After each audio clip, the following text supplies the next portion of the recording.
नमस्कार साथियों, मेरा नाम आशुतोष तिवारी है और आज आपके लिए एक विशेष जानकारी है। जानकारी आपकी है कांस्टेबल भर्ती परीक्षा को लेकर। राजस्थान कांस्टेबल रिक्रूटमेंट जो आपका 2025 हो रहा है, उससे रिलेटेड बहुत सारे सवाल मन में विद्यार्थियों के हैं। क्या योग्यता होनी चाहिए, दक्षता परीक्षा क्या है, कितनी वैकेंसी है ना, और क्या क्या चीजें हमारे पास एक्स्ट्रा होनी चाहिए, सिलेबस क्या है, किस विषय में कितने नंबर मिलेंगे, कैसे उसकी प्रिपरेशन करें, और भी बहुत सारे सवाल हैं। उन सभी सवालों के जवाब लेकर इस सेशन में हम आए हैं। जितने भी आपके सवाल हैं इस भर्ती को लेकर, उन सभी का जवाब एक एक करके देने की कोशिश करेंगे, ठीक है ना।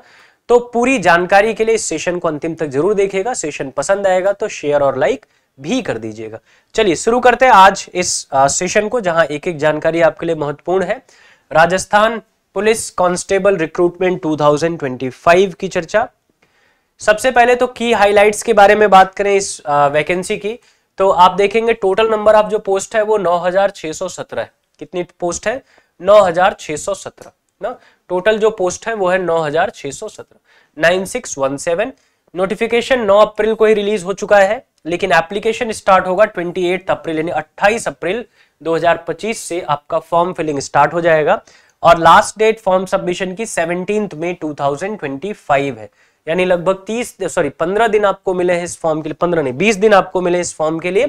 20 दिन के अंदर आपको ये फॉर्म भर देना है। लास्ट डेट का वेट नहीं करना है। जैसे 28 को फॉर्म ओपन होगा, 28, 29, 30 में ही फॉर्म भर दीजिएगा, ताकि आप टेक्निकल ग्लिच से बच सके, ठीक है ना। फटाफट से अपना काम ये निपटा के अपने प्रिपरेशन में लग जाना है। तो ये तो हो गई डेट वाइज और वैकेंसी कितनी है उसकी जानकारी। फिर अब आपको बता दें पोस्ट वाइज वैकेंसी, क्योंकि एक तो मैंने टोटल वैकेंसी आपको बता दी, टोटल कितनी वैकेंसी है। आप में से कुछ लोग किसी पोस्ट के लिए एलिजिबल होंगे, कुछ लोग किसी और पोस्ट के लिए एलिजिबल होंगे, तो सबके लिए बता दें। जैसे constable general non TSP tribal area से बाहर जो है वो 6456 सीट्स पर आवेदन करेंगे, ठीक है ना। और कांस्टेबल जो ड्राइवर है वो 412 सीट पर आवेदन करेंगे। कांस्टेबल बैंड 71 सीट पर आवेदन करेंगे। कांस्टेबल टीएसपी एरिया 1162 सीट पर आवेदन करेंगे। कांस्टेबल टेलीकॉम 1378 पर और कांस्टेबल टेलीकॉम ड्राइवर 91 सीट पर फॉर्म फिल करेंगे, ठीक है ना। तो ये तो पोस्ट वाइज वैकेंसी हो गई। किस पोस्ट के लिए कितनी वैकेंसीज आपको मिलने वाली हैं, किस पोस्ट पर कितनी सीट्स आपकी वैकेंट है, जिसके लिए फॉर्म आपका फिल होगा।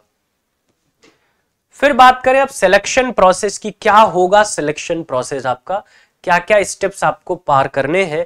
तो सबसे पहला स्टेप तो आपका रिटन टेस्ट का ही होगा, ठीक है ना। रिटन टेस्ट आपको देना है। रिटन टेस्ट आप क्वालिफाई कर जाएंगे तो आपको पिट और पीएसटी के लिए बुलाया जाएगा, पीईटी और पीएसटी के लिए, ठीक है ना। जो आपकी दक्षता परीक्षा और स्टैंडर्ड टेस्ट भी होगा, ठीक है ना। एक तो आपकी इफिशियंसी टेस्ट होगी, फिजिकल इफिशियंसी टेस्ट पीईटी, और दूसरा जिसमें आपका दौड़, भाग, रनिंग, ऊंची कूद, लंबी कूद ये शामिल होगा। और फिर पीएसटी में आएगा फिजिकल स्टैंडर्ड टेस्ट, लंबाई ना, सीने की चौड़ाई, ये सारी चीजें आपकी देखी जाएंगी। प्रोफिशिएंसी टेस्ट, कुछ पोस्ट के लिए प्रोफिशिएंसी टेस्ट, जैसे ड्राइविंग पोस्ट के लिए प्रोफिशिएंसी टेस्ट है, ठीक है ना। और फिर उसके बाद medical examination and document verification आपका होगा। और ये प्रोसेस आप जैसे ही पूरा करेंगे आपका सिलेक्शन तय हो जाएगा और आप कहीं ना कहीं पर पोस्टिंग आपको बता दी जाएगी, कहां पर आपकी पोस्टिंग, आपको वहां पे ज्वाइन करना होगा। ये आपका सिलेक्शन प्रोसेस है। अब बात करें राजस्थान के बाहर के अभ्यर्थी, चूंकि दिमाग में ये भी सवाल होगा सर हम राजस्थान से बाहर के हैं तो हमारे लिए क्या होगा। तो आप अगर आप राजस्थान से बाहर के हैं तो आप जनरल कैटेगरी में ही आएंगे, ठीक है ना। जनरल कैटेगरी में जो राजस्थान के लोग हैं, जो राजस्थान के निवासी हैं, जिनका डोमिसाइल राजस्थान का है, उनके लिए तो ये रिजर्वेशन पॉलिसी है। लेकिन जो राजस्थान से बाहर से आ रहे हैं वो सबके सब राजस्थान में जाके क्या हो जाएंगे, जनरल। ये हर स्टेट में होता है। अगर आप उस स्टेट के निवासी नहीं हो तो आपको जनरल फाइट करनी पड़ेगी, ठीक ना, जनरल कैटेगरी में फाइट करनी पड़ेगी। वही चीज यहां भी है। राजस्थान के बाहर कोई भी होगा, चाहे अनुसूचित जाति, अनुसूचित जनजाति, पिछड़ा वर्ग, अति पिछड़ा वर्ग, आर्थिक रूप से कमजोर, ईडब्ल्यूएस जो है, वो सबके सब सामान्य वर्ग के अभ्यर्थी माने जाएंगे। सिर्फ राजस्थान डोमिसाइल वाले ही रिजर्वेशन का फायदा उठा पाएंगे। वेतनमान और पेंशन की बात करें तो नियुक्ति के उपरांत 2 वर्ष की कालावधि के लिए आपको जो है वो प्रोविजनल रखा जाएगा। प्रोविजनल में आपको 14,600 ये आपकी सैलरी होगी। लेकिन उसके बाद 7वें वेतन आयोग की सिफारिश के अनुसार जो भी वेतन तय होगा वो आपको दिया जाएगा, ठीक है ना। शुरुआत में जो है वो वेतन आपका थोड़ा सा कम रहता है जब आप 2 साल के लिए ट्रेनिंग पीरियड में होते हैं, अब बात करें योग्यता और दक्षता, पात्रता, योग्यता, दक्षता या उसमें छूट क्या है उसकी भी बात कर ले। तो अभ्यर्थी को भारत का नागरिक, या अगर भारत का नागरिक नहीं, नेपाल का भी नागरिक है, भूटान का भी नागरिक है, तो भी उसको इस परीक्षा में शामिल होने की अनुमति है। भारत का तो होना चाहिए, नेपाल और भूटान के अभ्यर्थी भी इसमें शामिल हो सकते हैं। अभ्यर्थी को देवनागरी लिपि में हिंदी लेखन का व्यावहारिक ज्ञान, राजस्थान की संस्कृति का ज्ञान होना आवश्यक है। तो हिंदी आपको लिखना पढ़ना आना चाहिए, और राजस्थान की संस्कृति आपको राजस्थान स्पेशल जीके जीएस पढ़ना ही है, तो वहां से आप जानकारी इकट्ठा कर लेंगे। न्यूनतम शैक्षणिक योग्यता की बात करें तो किसी मान्यता प्राप्त स्कूल शिक्षा बोर्ड से सीनियर सेकेंडरी या 12वीं कक्षा या इसके समकक्ष परीक्षा आपकी उत्तीर्ण होनी चाहिए। जो 12th स्टैंडर्ड की परीक्षा वो आप पास करें, लेकिन रिकॉग्नाइज्ड बोर्ड से। इसके अलावा जो कांस्टेबल ड्राइवर पद के लिए जा रहे हैं उनके पास एलएमवी और एचएमवी, लाइट मोटर व्हीकल और हैवी मोटर व्हीकल का लाइसेंस होना चाहिए, ठीक है ना। हल्के वाहन का लाइसेंस या भारी वाहन का लाइसेंस, दोनों में से कोई एक उनके पास होना चाहिए। लाइसेंस उनके पास जरूर होना चाहिए था गाड़ी चलाने का, ठीक है ना। और वो किसका हुआ हो, कब का हो, ड्राइविंग लाइसेंस 1/1/2026 से 1 वर्ष पूर्व का बना होना आवश्यक है। 1/1/2026, अभी 2025 में आप हैं, 1/1/2026 से 1 वर्ष पूर्व, यानी अगर आपने 1 जनवरी 2025 तक अपना लाइसेंस बनवा लिया है तब आप इसके लिए एलिजिबल हैं। लेकिन अगर आपने 1 जनवरी 2025 के बाद लाइसेंस बनवाया है तो आपका लाइसेंस मान्य नहीं होगा, ठीक है ना। 1 जनवरी 2025 के पहले का लाइसेंस मान्य होगा, उसके बाद का लाइसेंस मान्य नहीं होगा, ये भी ध्यान रखिएगा। अगर आपने फेब में जाके लाइसेंस बनवाया, मार्च में जाके लाइसेंस बनवाया तो मान्य नहीं है। देखिए 1 वर्ष पूर्व का बना, तो 1 जनवरी 2026 से 1 वर्ष पूर्व मतलब 1 जनवरी 2025 से पहले का होना चाहिए। आयु सीमा की बात करें तो राजस्थान पुलिस अधीनस्थ सेवा नियम 1989 के नियम 11 के अनुसार ऊपरी आयु में सभी आवेदकों के लिए 1 वर्ष का शिथिलन यानी रिलैक्सेशन दिया जाएगा, तथा आयु की गणना 1 जनवरी 2026 को आधार मानकर निम्नानुसार की जाएगी। 1 जनवरी 2026 को मानकर इसलिए किया जा रहा है क्योंकि 1 वर्ष का रिलैक्सेशन सबको मिलेगा, नहीं तो ये 1 जनवरी 2025 को काउंट होता, अब 1 जनवरी 2026 से काउंट होगा तो 1 साल का रिलैक्सेशन सीधा सीधा मिल गया ना, 1 साल का रिलैक्सेशन हो जाएगा। कैसे आयु गणना होगी, तो सबसे पहले कांस्टेबल सामान्य बैंड आवेदकों के लिए आयु गणना क्या होगी, देखिए कैटेगरी की बात करें, सामान्य कैटेगरी तो 1/1/2008 के पहले, ठीक है ना, निम्न तिथि के बाद का जन्म ना हो, 1/1/2008 के बाद का जन्म ना हो, और 2/1/2002 से पहले का जन्म ना हो पुरुष के लिए, और 2/1/1997 से पहले का जन्म ना हो महिला के लिए। चूंकि महिलाओं को 5 साल का एक्स्ट्रा रिलैक्सेशन मिला हुआ है, तो आपकी डेट ऑफ बर्थ अगर इसके बीच में है 2/1/2000 से 1/1/2008 के बीच में पुरुष वर्ग में, तो आप एलिजिबल है। महिला वर्ग में आप हैं तो 2/1/1997 से 1/1/2008 के बीच में आपकी डेट ऑफ बर्थ है तो आप एलिजिबल हैं। वहीं EWS, SC, ST, OBC, MBC के लिए 1/1/2008, 2/1/1997 5 साल का रिलैक्सेशन है, यानी अगर आप 2/1/1997 से 1/1/2008 के बीच में आपका जन्म है तो आप एलिजिबल है। महिला के लिए इसमें भी फिर और 5 साल का रिलैक्सेशन है, यानी 2/1/1992 से 1/1/2008 के बीच का आपका जन्म है तो आप इस पोस्ट के लिए एलिजिबल हैं। राज्य सरकार के कर्मचारियों, मृत पुलिस अधिकारियों, कर्मचारियों के आश्रित जो हैं उनके लिए क्या होना चाहिए, 2/1/1999 से 1/1/2008 के बीच का जन्म हो। महिला है तो 2/1/1994 से 1/1/2008 के बीच का जन्म होना चाहिए। भूतपूर्व सैनिक के लिए यह बढ़ जाता है 2/1/1983 से 1/1/2008 के बीच का जन्म होना चाहिए, और महिला वर्ग में है तो 2/1/1983 से 1/1/2008 इनका भी सेम लिया जाएगा, ठीक है ना। तो ये तो हो गई आयु की गणना किसके लिए, कांस्टेबल सामान्य के लिए और बैंड के लिए। अब बात करें कांस्टेबल चालक के लिए, जो लोग आवेदन करेंगे उनके लिए क्या होगा, तो सामान्य के लिए 2/1/1999 से 1/1/2008 के बीच का जन्म होना चाहिए अगर पुरुष वर्ग में है। महिला वर्ग में है तो 5 साल का रिलैक्सेशन ले लेंगे, 2/1/1994 से 1/1/2008 के बीच का जन्म होना चाहिए। EWS, SC, ST, BC, MBC वर्ग होगा तो 2/1/1994 से 1/1/2008 के बीच का जन्म हो पुरुष वर्ग के लिए, और महिला वर्ग के लिए 2/1/1989 से 1/1/2008 के बीच का जन्म होना चाहिए। राज्य सरकार के कर्मचारियों, मृत पुलिस अधिकारियों, कर्मचारियों के आश्रित होंगे पुरुष वर्ग में तो 2/1/1996 से 1/1/2008 के बीच का जन्म हो, और महिला वर्ग में 2/1/1991 से 1/1/2008 के बीच का जन्म होना चाहिए। वहीं भूतपूर्व सैनिक के लिए सेम है, 2/1/1983 से 1/1/2008 के बीच का जन्म हो, चाहे पुरुष हो चाहे महिला हो। ठीक है ना, ये एज काउंटिंग आपकी होगी। वहीं शारीरिक मापदंड की बात करें, शारीरिक जो आपकी स्टैंडर्ड, फिजिकल स्टैंडर्ड, उसकी बात करें तो राजस्थान पुलिस अधीनस्थ सेवा नियम 1989 के नियम 14 के अनुसार अभ्यर्थियों की ऊंचाई, सीने का माप एवं वजन निम्नानुसार होना आवश्यक है। कैसे? न्यूनतम ऊंचाई सामान्य क्षेत्र में पुरुष के लिए 168 सेंटीमीटर, महिला के लिए 152 सेंटीमीटर। लेकिन बोरा जिले के सहरिया आदिम जातियों के लिए क्या होगा? पुरुष के लिए 168 सेंटीमीटर, महिला के लिए 145 सेंटीमीटर। न्यूनतम सीना केवल पुरुषों के लिए ये मापदंड है। ठीक है ना, ये वाला मापदंड सिर्फ पुरुषों पर लागू होता है। बिना फुलाए 81 सेंटीमीटर और फुला दे तो 86 सेंटीमीटर होना चाहिए। फुलाओ कम से कम 5 सेंटीमीटर, जब आप चेस्ट ऐसे फुलाते हैं ना, सांस भर के फुलाते हैं, तो 5 सेंटीमीटर फूलना चाहिए, ये ध्यान रहे। महिलाओं के लिए नियम लागू नहीं है। यहां भी आप देखिए, सहरिया आदिम जातियों के लिए बिना फुलाए 74, फुलाने पर 79, और महिला के लिए यह नियम लागू नहीं है। वजन की बात करें, न्यूनतम वजन केवल महिलाओं के लिए, वजन वाला कॉलम सिर्फ महिलाओं पर लागू होता है। आप अगर सामान्य क्षेत्र की महिला है तो 47.5 मिनिमम आपका वजन होना चाहिए ना, और न्यूनतम लिखा है देखिए मिनिमम, और सहरिया आदिम जाति के लिए 43 केजी न्यूनतम वजन होना चाहिए। ये मापदंड अगर आप पूरा कर रहे हैं तो आप इस पोस्ट के लिए एलिजिबल हैं। ठीक है ना।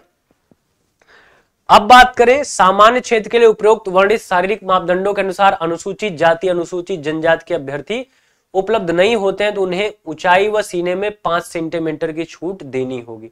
मान लीजिए कि सामान्य क्षेत्र में उस तरीके की जितनी सीट है उतना रिजर्वेशन कैटेगरी के लोग नहीं मिल रहे हैं तो 5 सेंटीमीटर का उनको रिलैक्सेशन भी दे दिया जाएगा। पहाड़ी एवं आदिवासी क्षेत्र के अभ्यर्थियों के लिए राजस्थान पुलिस अधीनस्थ सेवा नियम 1989 के नियम 14(2) के अंतर्गत मापदंड होंगे। सहरिया महिला अभ्यर्थियों के अतिरिक्त सामान्य समस्त महिला अभ्यर्थियों के लिए निर्धारित न्यूनतम ऊंचाई 152 सेंटीमीटर और वजन 47.5 किलो होना है। इसमें किसी प्रकार की छूट नहीं होगी, पहले बता दिया। अब बात करें चिकित्सकीय मापदंड की ना, मेडिकल फिटनेस आपकी क्या होनी चाहिए। तो अब आप देखिए इसमें इन्होंने क्या दे रखा है, जो आपका नया नियम है Q2/2016 दिनांक 13/3/2020 के अनुसार अभ्यर्थी की न्यूनतम निकट दृष्टि J1 यानी बेहतर आंख होनी चाहिए और J2, ठीक है ना। चश्मा पहने सुधार के साथ या बिना सुधार के दोनों आंखों की न्यूनतम दृष्टि 6/6 होनी चाहिए और 6/9, 6/6 से 6/9 होना चाहिए। अभ्यर्थी मानसिक रूप से जागरूक हो, सुदृढ़ स्वास्थ्य वाला हो, सभी शारीरिक विकारों, दोषों, रोगों से मुक्त होना चाहिए और मानसिक बीमार न हो, ये ध्यान रखें। अभ्यर्थी घुटने आपस में टकरे, नॉकनी नहीं होना चाहिए, नसें फूली हुई होना ना, वेरिकोस वेन्स, भैंगापन नहीं होना चाहिए, रतौंधी नहीं होनी चाहिए, रंग दृष्टि दोष, कलर ब्लाइंडनेस नहीं होना चाहिए, हकला कर न बोले, स्टैमरिंग नहीं होना चाहिए, फ्लैट फीट नहीं होना चाहिए, ऐसे जो पैरों का चेक करते हैं, हार्निया नहीं होनी चाहिए, शल्य प्रॉब्लम, सर्जिकल प्रॉब्लम, कहीं ऑपरेशन नहीं हुआ हो या अन्य कोई विकृति, अंग भंग जो कर्तव्य पालन में बाधक हो वो नहीं होना चाहिए उसके साथ। चलिए अब बात करें भर्ती हेतु चयन प्रक्रिया। तो सबसे पहले बात करें लिखित परीक्षा की। तो लिखित परीक्षा सामान्य कांस्टेबल 150, कांस्टेबल चालक के लिए भी 150, लेकिन कांस्टेबल बैंड के लिए ये लागू नहीं है। शारीरिक दक्षता मापतौल जो है वो क्वालिफाइंग है सबके लिए। दक्षता परीक्षा जो प्रोफिशिएंसी है वो सामान्य के लिए लागू नहीं है, कांस्टेबल चालक के लिए लागू होगा और कांस्टेबल बैंड के लिए भी 30-30 मार्क्स का आपको मिलेगा। वहीं विशेष योग्यता जिसे एनसीसी, होमगार्ड एवं पुलिस संबंधित विषयों में डिप्लोमा, उपाधि, प्रमाण पत्र के आधार पर आवंटित अंक, स्पेशल क्वालिफिकेशन, तो कांस्टेबल में 20 नंबर का वेटेज है, लेकिन आपके चालक और बैंड के लिए ये वेटेज नहीं है। अंकों का योग टोटल करें तो 170 अंक के लिए परीक्षा आप देंगे कांस्टेबल सामान्य के लिए, 180 कांस्टेबल चालक के लिए और 30 आप देंगे कांस्टेबल बैंड के लिए, ठीक है ना। चलिए लिखित परीक्षा OMR बेस्ड टेस्ट होगा, 150 अंकों का होगा जिसमें वस्तुनिष्ठ ऑब्जेक्टिव टाइप के 150 प्रश्न होंगे, 2 घंटे का समय होगा। सही उत्तर देने पर 1 नंबर मिलेगा, गलत उत्तर देने पर आपका 25% यानी 1/4 1/4 नंबर कटेगा। क्या क्या विषय है? तो विवेचना, तार्किक योग्यता, सामान्य गणित एवं कंप्यूटर का ज्ञान आपका 60 प्रश्न 60 नंबर का, 60 क्वेश्चन 60 नंबर का। सामान्य ज्ञान, सामान्य विज्ञान, सामाजिक विज्ञान, समसामयिक विषयों पर जो आपका जीएस का है, राजस्थान सरकार द्वारा प्रचलित सरकारी योजनाएं, संस्थाओं के संबंध में जानकारी जो महिलाओं और बच्चों से संबंधित है, 45 क्वेश्चन 45 मार्क्स। और राजस्थान के इतिहास, संस्कृति, कला, भूगोल, राजनीति एवं आर्थिक स्थिति के पर जो प्रश्न आएगा वो 45 क्वेश्चन 45 मार्क्स का, टोटल 150 मार्क्स, 150 प्रश्न 150 अंक, और परीक्षा होगी 2 घंटे की 120 मिनट की, ठीक है ना। तो ये भी ध्यान रखना, माइनस मार्किंग है, इसका भी ध्यान रहे। इसके अलावा शारीरिक दक्षता परीक्षा के लिए निर्धारित मापदंड क्या है? जो आपकी 5 किलोमीटर की दौड़ है ना, 5 किलोमीटर की दौड़ है, वो कितने समय में पूरी होनी चाहिए? तो अगर आप कांस्टेबल, सामान्य चालक या बैंड के लिए जा रहे हैं तो 25 मिनट में होना चाहिए दौड़। महिला के लिए ये 35 मिनट में है, भूतपूर्व सैनिक के लिए 30 मिनट में है, ट्राइबल सब प्लान क्षेत्र के अनुसूचित जाति जनजाति के लिए 30 मिनट का ये क्राइटेरिया रखा गया है। शारीरिक दक्षता परीक्षा में दौड़ हेतु केवल एक ही अवसर प्रदान किया जाएगा। शारीरिक दक्षता परीक्षा के लिए कोई अपील करने का अवसर देय नहीं होगा, यानी आपको फिट एंड फाइन रहना पहली बार में। निर्धारित समयावधि में दौड़ पूर्ण नहीं करने वाले अभ्यर्थियों को शारीरिक दक्षता परीक्षा में अनुत्तीर्ण मानते हुए भर्ती की अग्रिम प्रक्रिया में सम्मिलित नहीं किया जाएगा। इसलिए तैयारी पूरी की पूरी होनी चाहिए, ठीक है ना, ये ध्यान रखिएगा। अब बात कर ले कि इस तैयारी को आप तक पहुंचाने के लिए, आपको बेहतर करने के लिए, आपकी सफलता सुनिश्चित करने के लिए केजीएस टीम आपके लिए लेके आ रहे राजस्थान पुलिस कांस्टेबल 2025 शौर्य बैच, जो कि प्योर हिंदी मीडियम आपको मिलने वाला है। ये बैच स्टार्ट हो रहा है 1 मई 2025 से, जिसका रजिस्ट्रेशन स्टार्ट हो चुका है। और इस बैच की जो वैलिडिटी है वो आपके एग्जाम तक रखी गई है। इसकी ऑफर फी जो है वो ओनली 499 है, 499 रुपए है। इससे सस्ता और इससे बेहतर कहीं कुछ नहीं मिलेगा, इसलिए आंख बंद करके भरोसा करिए। आपने भरोसा किया भी है इसके पहले भी और आपको रिजल्ट मिला है, इस बार भी मिलेगा, श्योर अनसर्टेन मिलेगा। इस बैच को ज्वाइन जरूर करिए, शौर्य बैच जो कि हिंदी मीडियम में आ रहा है। 1 मई से बैच स्टार्ट हो रहा है। आप केजीएस के एप्लीकेशन पर जाएंगे, खान ग्लोबल स्टडीज के एप्लीकेशन पर जाएंगे, वहां पर आप एग्जाम सर्च करेंगे, वहां पर ये बैच आपको साफ साफ दिख जाएगा फ्रंट पेज पर ही। इस बैच को रजिस्टर कर लीजिए बाय नाउ का ऑप्शन क्लिक करके, और आप इस बैच से जुड़ जाएंगे। 1 मई से आपको सारी क्लासेस यहां मिलनी शुरू हो जाएंगी। इसके अलावा एक और जानकारी है, चूंकि 45 मार्क्स का राजस्थान स्पेशल जीके जीएस पूछा जाएगा, 45 मार्क्स का राजस्थान जीके जीएस स्पेशल पूछा जाएगा, तो उसके लिए भी आपकी व्यवस्था है। आप देखिए, एक batch Rajasthan GK GS special है, जिसकी ऑफर फी ओनली 199 है, 199 रुपए है। 200 plus live and recorded class है, regular doubt clearing session, comprehensive coverage of all topics, time management and exam strategy, ये सारी चीजें आपको मिलने वाली। ये एक्सपर्ट टीम है जो आपको ये GK GS Rajasthan special prepare करवाएंगे। ये आपके टीचर्स हैं जो आपको पढ़ाएंगे, ठीक है ना। और ये बैच सिर्फ 199 में, इसलिए ज्वाइन जरूर करिए। इसके अलावा एक और विशेष जानकारी है, राजस्थान 4th ग्रेड का भी बैच आ रहा है, प्रगति बैच, जिसका रजिस्ट्रेशन 15 से स्टार्ट हो गया है। ये बैच स्टार्ट होगा 1 मई से, और इसकी ऑफर फी ओनली 499 है। वैलिडिटी इसकी भी एग्जाम तक है, और इसका भी रजिस्ट्रेशन ओपन हो चुका है। तो ये वो बैचेस हैं जो आपके लिए फायदेमंद हो सकते हैं आपके आगामी परीक्षाओं के लिए, तो इनसे जरूर जुड़िए। इसके अलावा इस क्लास का पीडीएफ डाउनलोड करने के लिए आप इस क्यूआर को स्कैन कर सकते हैं, ठीक है ना। इस क्यूआर को स्कैन कर लीजिए, आपको पीडीएफ मिल जाएगा क्लास से संबंधित। चलिए, तो ये थी आज की जानकारी आपके कांस्टेबल भर्ती परीक्षा को लेकर, और मुझे पूरी उम्मीद है कि मैंने हर उस पहलू को टच किया जहां पर आपका डाउट आ सकता है। जिन जिन प्रश्नों को आप खोज रहे थे जिनका उत्तर, उन प्रश्नों के उत्तर लाने की कोशिश मैंने की है। फिर भी अगर आपको लगता है कोई जानकारी और आपको चाहिए जो आपके लिए जरूरी है, तो कमेंट में हमको जरूर बताइए, उस पर भी जानकारी आप तक पहुंचाई जाएगी। ढेर सारी शुभकामनाएं आप सभी को आपकी परीक्षा के लिए। समय रहते सारी तैयारी पूरी करिए, परीक्षा बेहतर तरीके से दीजिए और अपनी सफलता सुनिश्चित करिए। बेस्ट विशेष।